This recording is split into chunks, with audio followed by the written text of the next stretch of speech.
I'm Angie, and you're watching Dante's Vaccination.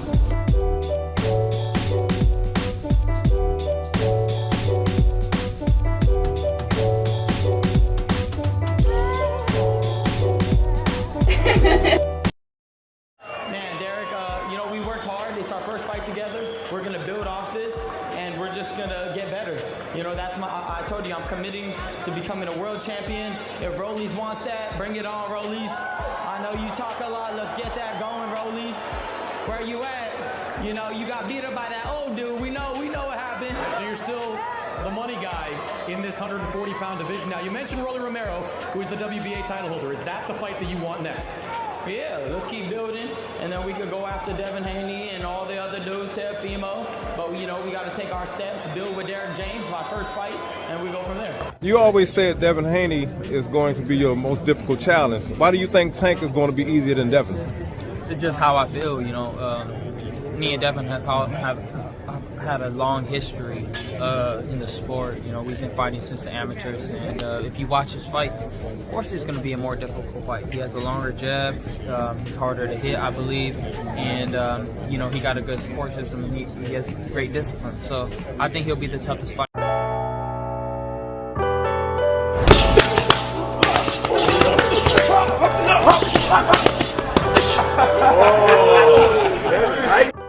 Dante's Boxing Nation, what's going on, guys?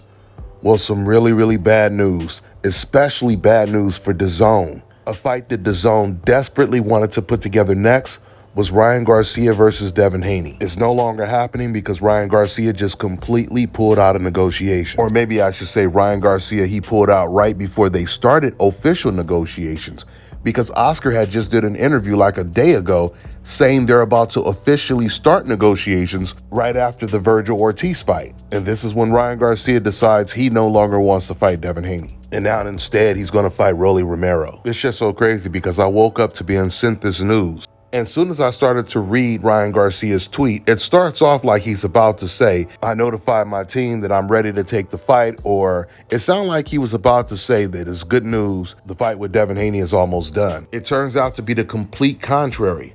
Ryan Garcia, he comes out and he says, I've notified my team I'm going a different route. My intent now is to fight Rolly Romero. I pray my team backs me on this decision. Oscar, make the fight happen. That's the move. Bigger fight, bigger business. When you hear Ryan Garcia say, I pray my team backs me on this, this is further proof, guys, that these boxers are the ones that are making the decisions on who they fight. It's not the promoters that control who they fight, because if that was the case, Ryan would have no choice but to fight Devin Haney, because this is who his promoter wants him to fight.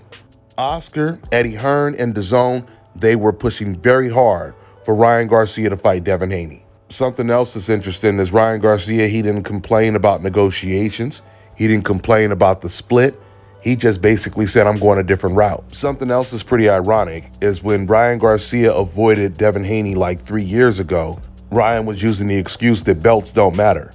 He was the mandatory. He was Devin Haney's mandatory, and he pretty much surrendered his mandatory position. Now Ryan Garcia is saying that he should fight Rolly Romero first because he wants to pick up that belt first. But the problem is Rolly Romero is already obligated to fight his mandatory, which is the winner of O'Hara Davies against Barroso. So if Rolly doesn't fight his mandatory, then he will most likely be stripped of the belt, which would contradict Ryan Garcia's excuse for why he even wants to fight in the first place against Rolly, because he's saying that he wants the belt. Ryan Garcia, he will respond to Devin Haney calling him a puss by saying, you'll be back 30,000 pay-per-view buys, puss. This is what Ryan called Devin Haney. But yet he wants to fight Rolly Romero, who's never come close to selling out any arenas. Rolly is still fighting in little small ballrooms that hold like 2,000 fans. Another reason it makes no sense for him to talk about Devin Haney's pay-per-view buys, because before Ryan Garcia fought Gervonta, and even after he fought Gervonta, his fights didn't even do 100 pay-per-view buys because they didn't put the fights on pay-per-view. Ryan Garcia already knows that him fighting against Devin Haney would be the biggest fight on DAZN. That's the reason why DAZN, they want this fight so bad, because they don't have any big fights on their network right now. It's just amazing to me that DAZN pushes for the biggest fights that even their own fighters don't want. This happens every single time a fighter gets that call that they want him to fight Devin Haney. Regis Prograis already admitted that when Eddie Hearn first called him and said, "We want you to fight Devin Haney," he told them he didn't want the fight. He wasn't interested in it. And Regis said it. He said he thinks that made DAZN and Eddie Hearn mad when he said he didn't want the Devin Haney fight. So after 2 weeks, he thought about it and he reconsidered and he took the fight. We know that Kambosos did not want the Devin Haney fight, but he was forced into it. Kambosos wanted to fight Lomachenko. We know Lomachenko did not want the Devin Haney fight. Jojo Diaz didn't want the Devin Haney fight. He was trying to get the Ryan Garcia fight. But Ryan turned that fight down, which forced Jojo Diaz to fight Devin Haney. And then you also have Gervonta Tank Davis, who was offered a fight. And Gervonta said out of his own mouth, he told the Haneys to contact the right people if they want to make the fight happen. And then Leonard Ellaby and Louis DeCubas came out and said, it's up to Gervonta to take the fight. And when he's ready to take the fight, he will send you guys an offer. And then you have Shakur Stevenson, who admitted that he was offered 25% and he turned it down.